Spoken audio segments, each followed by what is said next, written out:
Good evening. Thank you all for coming. My name is Andrea Hansen. I am with the College of Science and Engineering and help run the mentor program. Hi, I'm Joelle Larson, Director of Alumni Relations for the college, and I, along with Andrea, administer the program for all of you. Do you need to say anything else? Thank you so much, all of you, for committing to be part of this program this year. I know there's so many ways that we can all choose to spend our time, both students and mentors, and we appreciate all of you making the time to be here tonight, but also giving your time to be part of the program for this academic year. I want to especially thank all the mentors tonight, alumni and friends of the college, some of whom have been doing this for many years.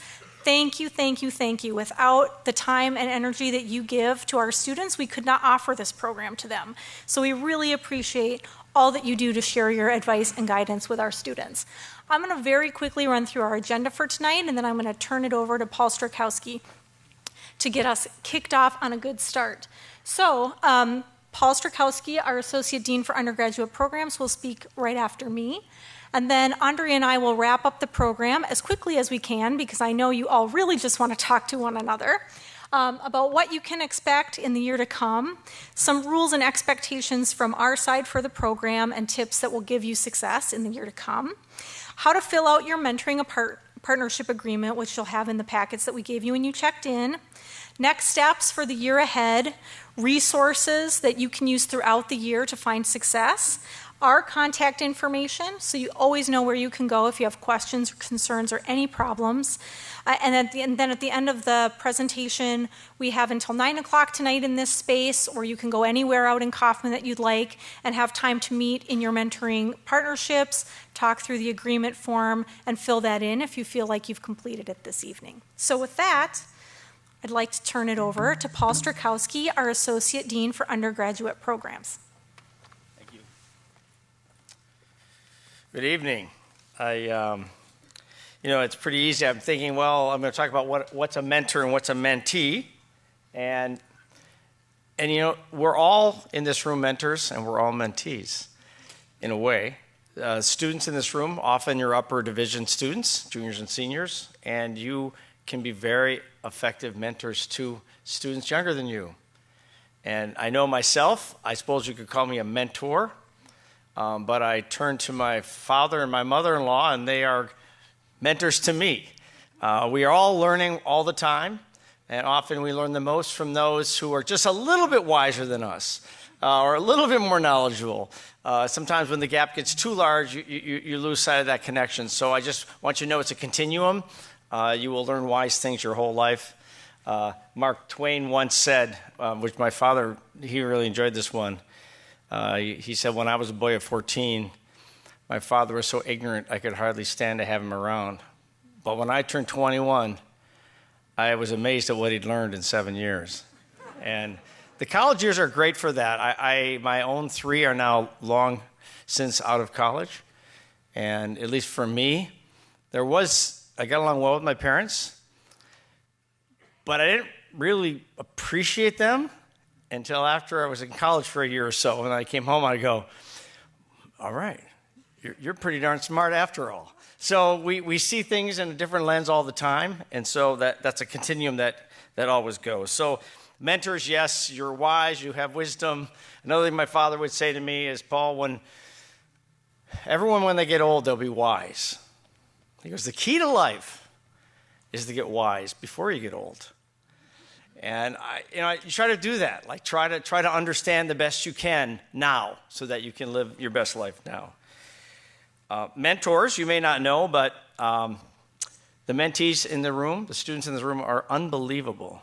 Unbelievable. I've been here some 32 years, and it's probably fair to say 32 years ago you could get into the University of Minnesota College of Science and Engineering if you could breathe. I'm being a little facetious.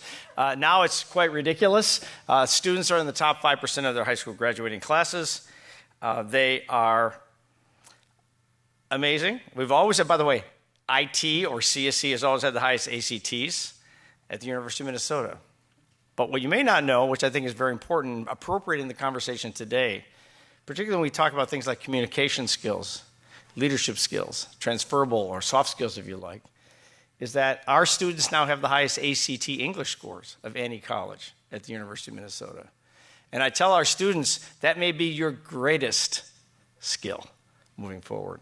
So communication, of course, is one of those things that will come up again. So you're involved in extracurricular activities, and this is actually pretty interesting. I was talking to Angie Froisted. You may know Angie. She's the director of the Career Center. We just had a wonderful career fair with 268 companies, 3,300 individual students who attended. We've done 1,200 interviews on campus. And I asked her, I said, so typically in a given year, we might have 96% of our students who are either in grad school or in a job in the area of their studies, et cetera, within 6 months of graduation, which is phenomenal. And some just decide to take a year off and chill, which I totally understand. But I asked her, so can you tell me of the 4% that don't land jobs right away? Is there some thing? Are they high GPAs, low GPAs, what you expect? And she said, nothing to do with GPA. The number one reason our students have a hard time getting their first position is that they didn't do internships, co-ops, research. They weren't engaged outside the classroom. We have a rule here called the rule of 32-20. You think, well, I'm going to school full time. Well, you're in school a lot, right? But you're only in school 32 weeks a year. So what you do the other 20 weeks, connecting with other people out in the real world and elsewhere, helps guide you and give you a sense for why you're doing this. So those are important things indeed. So I've always been asked, so I don't know if you know, I can sort of brag about our current freshman class, and many of you have come from tremendous freshman classes or transfer classes. It's the largest class we've ever had in the history of the college, the highest ACT, the highest number and percentage of women, the highest number of underrepresented students. So why is that so important? Well, one thing that's going to be asked of you as young scientists and engineers, or old scientists and engineers, if you might be, is being creative. How do you be creative? Well, it's very rare, I would say, that you hang out, people individually hang out in a room and are creative. There are some that are just incredibly gifted. But creativity occurs when people who don't think like you or don't have a background like you, who have different perspectives on life, get together and challenge each other. And that's where great things happen. That's where you create creativity. And sometimes we think about it. Our social crowd often is very much like us. We hang out with people who think like we do, have very similar opinions to us. We're very comfortable around them. In the workplace, you don't have that option necessarily. You're going to be with people who might think very differently than you and need to challenge you, and that's a great thing. That leads to creativity. I can't underestimate this. At least students today in the last decade feel tremendous pressure to succeed. I wish you'd try to relax a little bit, but it's hard. I know it's hard. And so I just want everyone to be aware of that. I don't know that it's ever been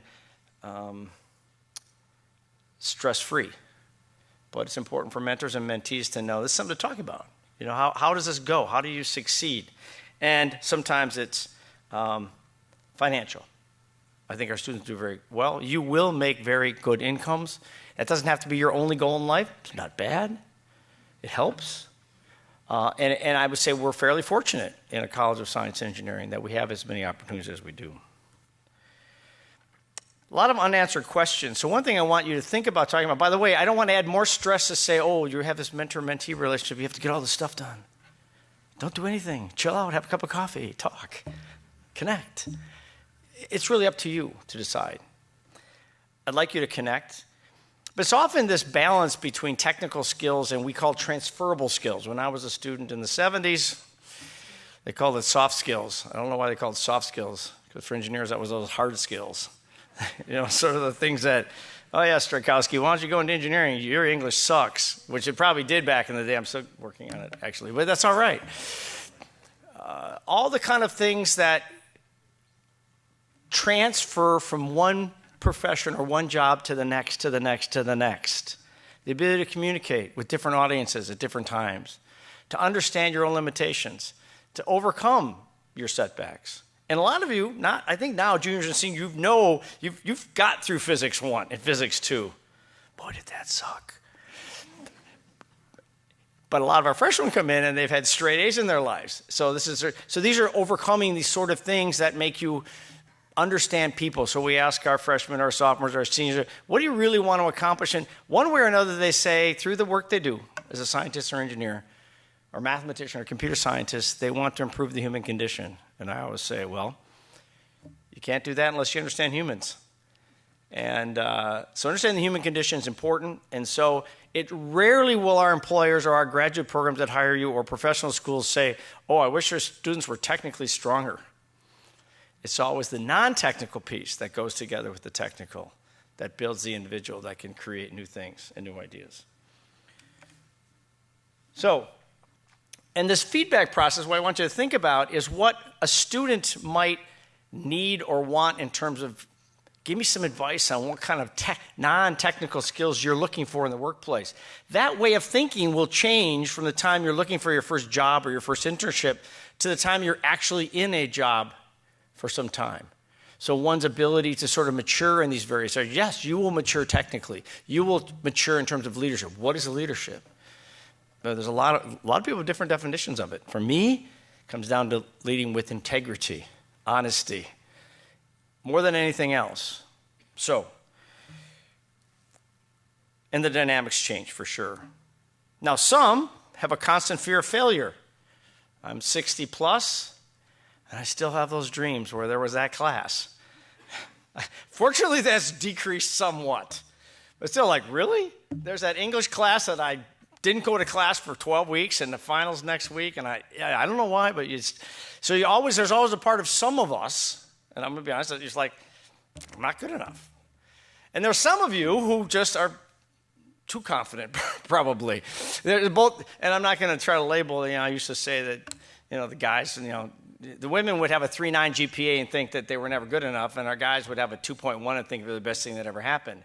But that, I don't think that's new. That's been going around since prehistoric times. So, and of course, I apologize in advance because I'm not supposed to generalize like that, but actually, it's sort of true. Anyway, not really. So anyway, these are just part of life, and I think it's okay to not. I tell my students, I tell my kids, I tell myself, being nervous means you care. If you stop being nervous, you don't care. And that's not good. Now, it's nice if you're not nervous about everything, right? But I mean, something's like, okay, I want to say things that make an impact. I'm going to be up here for 8 minutes. I'd like to say something important. So you think about it. It matters, right? So anyway, we all need guidance all the time, right? From people, from others. It's good to bounce ideas off people and find out what their perspectives are. I go back to we all had hiccups. We all had maybe successes or whatever, and we plowed through that. And I would just encourage you to enjoy each other's company and share your stories, and don't be afraid to maybe, share a weakness. Oh, heaven forbid. You're humans after all. This is all good.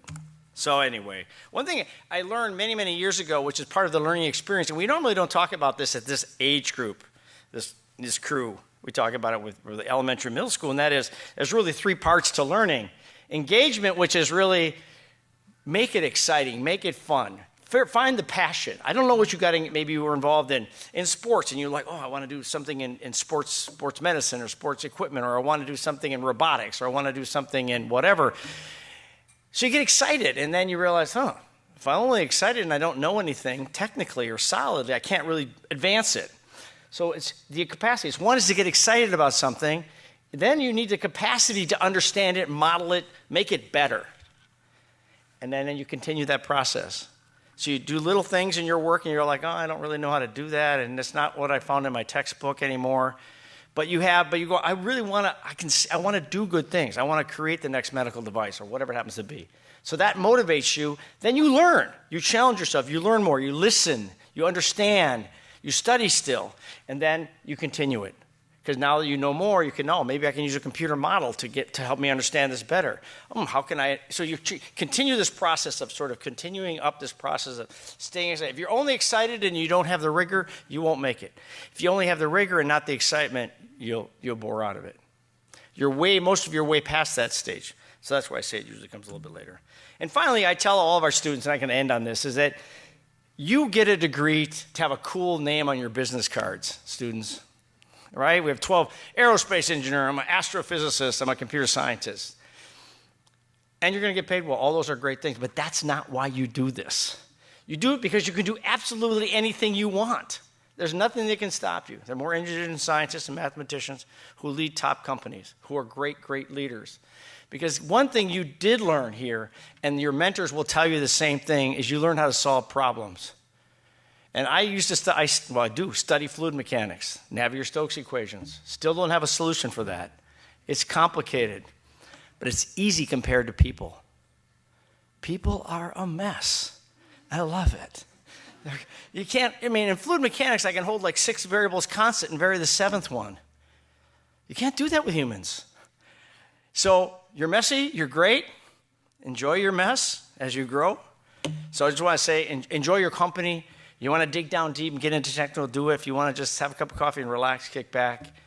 If you want to say, hey, I'm afraid of this. And if you're, by the way, mentees, if you say, yeah, I'm a little bit worried about the next step, your mentor might say, me too, yeah. And that's okay, totally okay. So congratulations for coming. I love to see a full room and enjoy the conversations.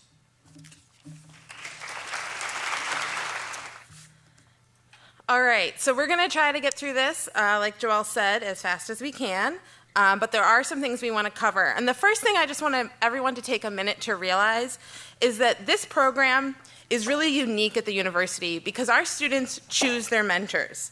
So they get to see a list of potential matches and read through your profiles and choose who they think is going to be the best match for them.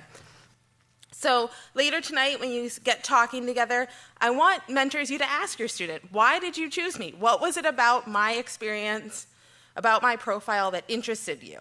And just remember that this was never kind of an arbitrary match. We didn't match you. There was nothing in the background. You got to choose who you're with tonight.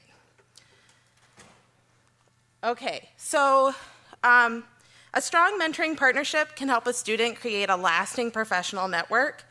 And while a mentor won't provide you with all the answers or give you a job or an internship, they will help you develop your own skills, critical thinking skills and problem-solving skills. And so tonight we'll get into a little bit about how you create a strong partnership and what the trademarks, that was the word I was looking for, the trademarks of a strong partnership are. So we want you to remember to stay engaged even if your goals change. If you get a job in December, that's great. The program goes through April. So just make sure that even as your goals change, the 2 or 3 of you are staying engaged and always working towards something. Remember that learning what you don't want to do is just as important as learning what you do want to do. So as you and your mentor start discussing, as maybe you visit work sites or job shadow, as you learn perhaps what you thought you wanted to do isn't what you want to do anymore. That's great. That's a great thing to learn. You and your mentor can still work towards goals together. Mentors, we want you to keep in mind those transferable skills that Paul was talking about, those skills that come with and go with you wherever you go in life and in the workplace. And if your student really wants to do something that maybe isn't exactly what you're doing, think about the other ways that you can help them develop the skills that will help them succeed in a workplace. And also, mentors, we want you to remember to use mistakes as a teaching opportunity. You can show how to receive critical feedback, discuss how to show professional courtesy. While our students, we want you guys to drive this experience. This is your relationship, and you should take the lead in scheduling meetings, students, and planning what will be discussed and having your goals. We want mentors to remember that our students are still learning a lot of those professional communications, and they may need some guidance. So if you don't hear from your student in a while, please reach out. Please give them nudges. Please model that professional behavior that you want to see. And mentors, we also want you to remember that mentoring is a two-way street. So just as much as your mentee is learning from you, you're learning from your mentor. You're developing more skills, more leadership skills, more communication skills, and that's something you guys are doing together. Okay, Joelle is going to review some program expectations and rules. Okay, we make it sound all scary by calling it program expectations and rules, but really I'm going to say it's mostly just tips to make sure that you all get the most out of the program. I'm not going to dwell on it too long because we created this wonderful resource that all of you have in the packets in front of you. So I would suggest that you all give it a chance to read it at some point either tonight or in the future. It's got more detail than we're going to cover here today. But hopefully it will be a resource to you in the times to come. I'm going to hit on the main ones that I think are really critical to success in this program. The first is maintaining regular contact. We ask that you be in contact with each other at least twice a month from now to April. And what contact means to you can be decided between you and your mentoring partner. So that could be emails, phone calls, Skype, in-person meetings, texts, some combination of those things, some kind of communication form I don't even know about that you guys use. As long as you and your partner agree on how you're going to be in touch, that's fine. Just use what works for you.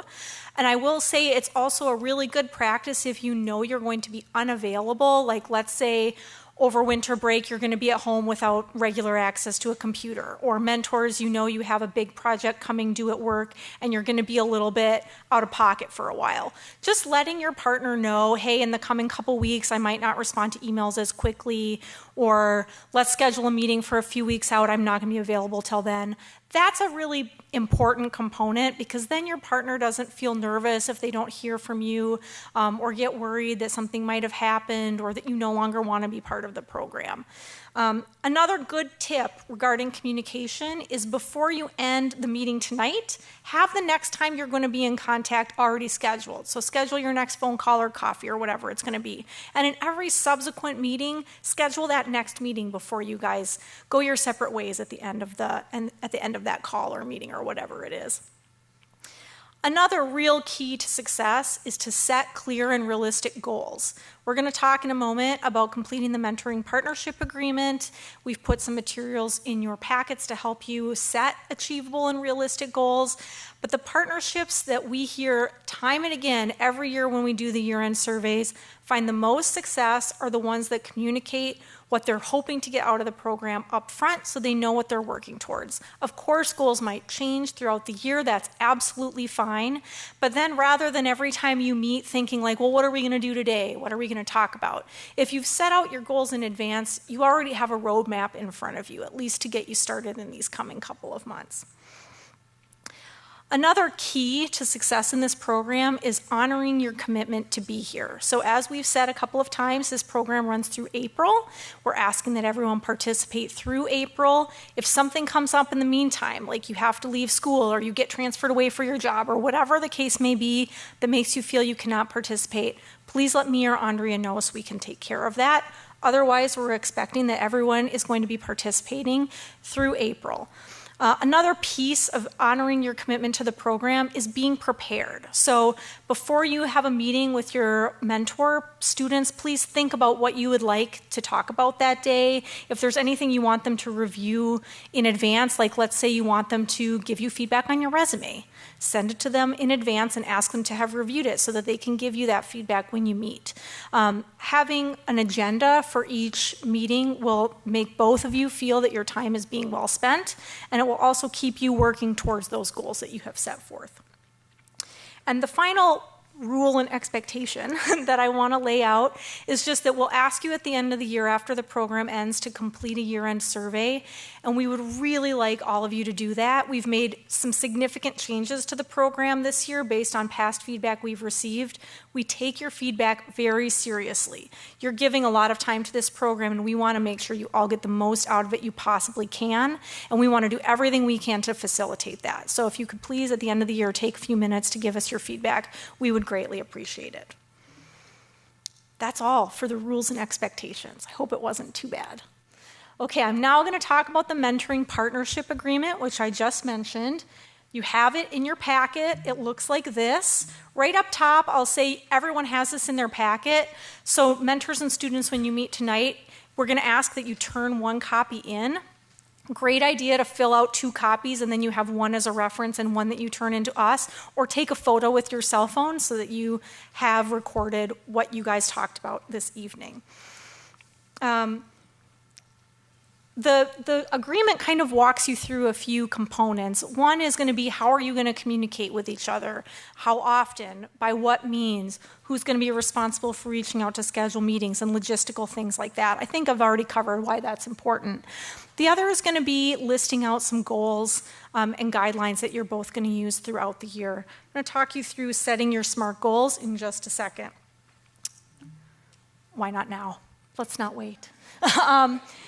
There's also a document that looks like this in your packet with basically says this, what a SMART goal is, and then gives some examples. A SMART goal is just a discrete, I would say, action step or task to achieving a larger goal. I'll go through an example in a second. But the key is that you want to set sort of steps that are more discrete, achievable, measurable, that you can do in a certain amount of time, sort of those little steps along the path to achieving the larger goal. And as you've heard a few times tonight, one kind of goal that you might set might be related to a transferable skill. So the example that I have here is developing communication skills. Mentors, when you sit down tonight with your student and you talk about their goals, they're probably going to have big goals, like I want to find an internship or a job. I want to get into graduate school, things like that. First, I'd also encourage them to think about some of these transferable skills they want to develop. And second, think about how you as a mentor can help break that large goal, find an internship or a job, get into graduate school, down into smaller action steps that the student can achieve on the path to that larger goal and that you as a mentor can assist them with. So for example, with respect to developing communication skills, a few things that you might suggest as steps down the path might be speaking up in class, volunteering when a faculty member or a TA is looking for the answer to a problem. Maybe volunteering to be the reporter for your lab one week, taking the notes and then reporting out what your findings were. Maybe dedicate a meeting with your mentor to talking about professional communications in the workplace and what reporting out on a team project might look like in that kind of a capacity. This is one that I think a lot of students might find uncomfortable. Have a phone call meeting with your mentor. I know talking on the phone is kind of a dying skill for all of us because we're so used to texts and emails, but devote one of your meetings to just being on the phone and start developing some skills about how to communicate on the phone because it is different. You can't see them, you can't see their facial expressions, you can't use an emoji, etc. So that's, I think, a really hard one actually. It seems small, but it's a hard step. And maybe, an additional sort of next hard step might be asking your mentor if they have somebody that they'd suggest you talk to in a job that you might be interested in or a company that you might like to work for, and setting up an informational interview with that person. Maybe you can model what an informational interview might look like with your mentor first, do a little test run. So those are some of the action steps, the sort of smaller steps that might all work towards this larger goal of developing communication skills. So when you start talking about your agreement tonight and you just see the box that says SMART goals, this is what we mean by that, really starting to think about how you might break that down into more achievable, manageable steps that a student can do maybe in the next few weeks before the next time you meet or something of that nature. I think that's all I have to say. I think Andrea's up next. And I will say Andrea and I both will be here the whole time you guys are having your meeting. So if you have any questions about this, or maybe you have a big goal in mind and you're not sure how to break it up, please feel free and come talk to us. We're happy to be resources. All right. So next steps, things you need to know. We want you to return the mentoring partnership agreement, one copy of it, by November 1st. You can do it tonight at the check-in table. Like Joelle said, we'll be here until 9. You can drop it off. You students, you can drop it off in Walter Library in the dean's office at the reception desk. There will be a box and a sign. Or you can email it to me. Scan it in, fill it out online, whatever. This is really just our way of knowing that you have met your partner. We don't really look at your goals. We don't ask you to write a report at the end of the year. There's nothing like that. This is just our easy way to say, yes, they have met. I do not need to follow up with either of them to find out what happened. If you do not get me your mentor partnership agreement by November 1st, I will be following up with you, and it takes a lot of time, so please get it to me by November 1st. All right, like Joelle said, schedule your next meeting. We also just want to remind you to stick to public places. Think about coffee shops, places on campus, meeting at the workplace, at job sites, but just keep that in mind. All right, if you have any trouble, if you encounter any kind of problem at all, please contact us. You can email me, you can email Joelle, and our contact information will be on the last slide that we'll leave up. But we can't help if we don't know. So please, we don't want to find out in May that something happened in November because we can't do anything about it in May. So please let us know if you're encountering any kind of problem. If you can't continue with the program, if you're not hearing back from your partner, please let us know, because it could be that something happened, and last year I had a student whose phone broke. They didn't know somebody was trying to reach them. So just let us know so we can help. Okay.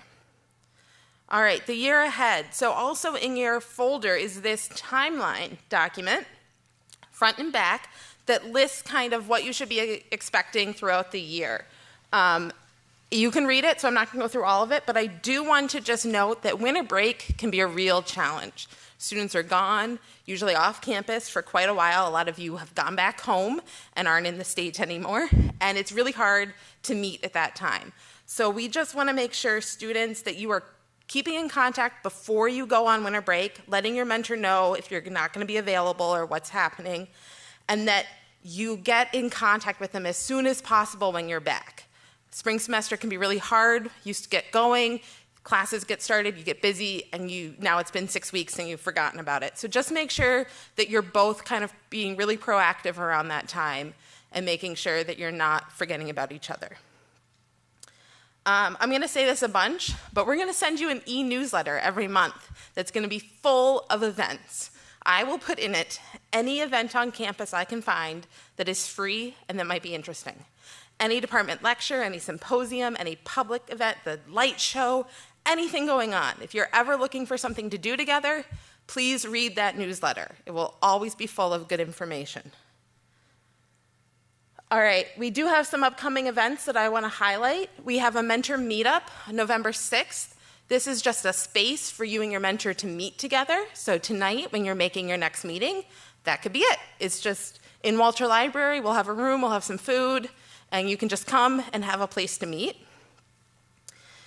Mentors, we have 2 mentor-only events this year, the first of which will be November 12th. It will be a panel discussion on how to succeed in the program.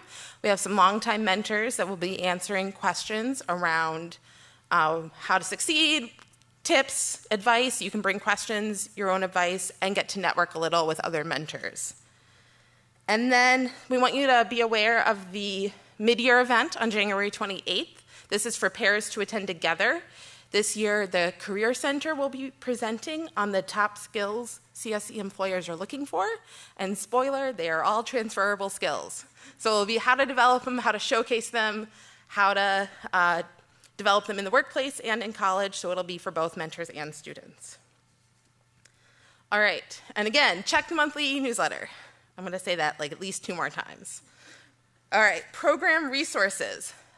This website, which looks like this, has tons of resources for mentors and students, and I want to highlight a few.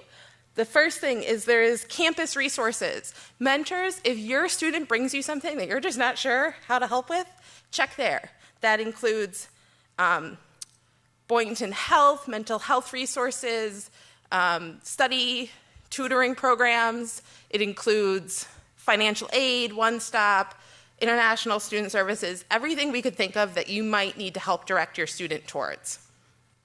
Then, also on this page, is an entire how-to guide for students.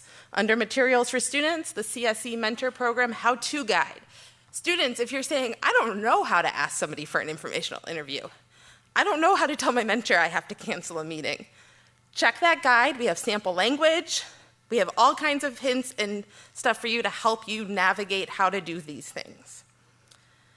There is also for mentors, under materials for mentors, a mentoring phases document. That's a really good place to start if you're wondering how you might be able to help your student in different phases. So searching for a job, career exploration, searching for a job, what to do once you have a job, and then types of things you guys can work on beyond career focused. So if you're ever looking for ideas or guidance, mentors, check that document. All right, I'm going to talk about the Maroon and Gold Network, which students should all have heard about already, but this is a free career and networking platform similar to LinkedIn that is just for university students, alumni, friends to get together with each other. So that's a great place if you're looking for additional resources or people to talk to.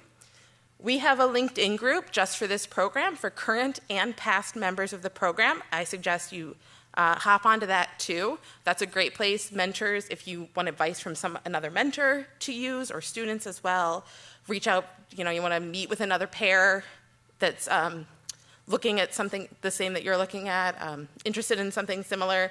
You want to meet with each other. That's a great way to find people. And then again, the monthly e-newsletter. Please read it, because it will come every month, and it will be full of advice and discussion topics and everything I can think of that you need to know. So read that every month. Finally, myself and Joelle, we're here for you. We're here to help in any way we can. After tonight, we kind of let you just go, but we're always here if you need us. So please reach out if you're having any trouble, if you're not sure how to address something, if your mentor or your student really wants to do something and you're not quite sure how to make it work, reach out, we can help. Okay. All right, finally, this is our contact information. We're going to leave this up for the rest of the night. If you're not sure if your partner is here tonight, we're going to ask that you head out to the lobby and try to meet there. We have a list of everybody who said if they were coming or not, and we can help you get matched up.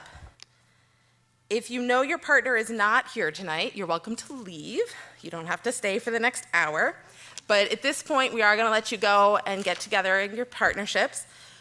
Before you leave the building tonight, please return your name tags. There are bins out front that we'll put them in. We reuse these plastics, so please return them. And that is it.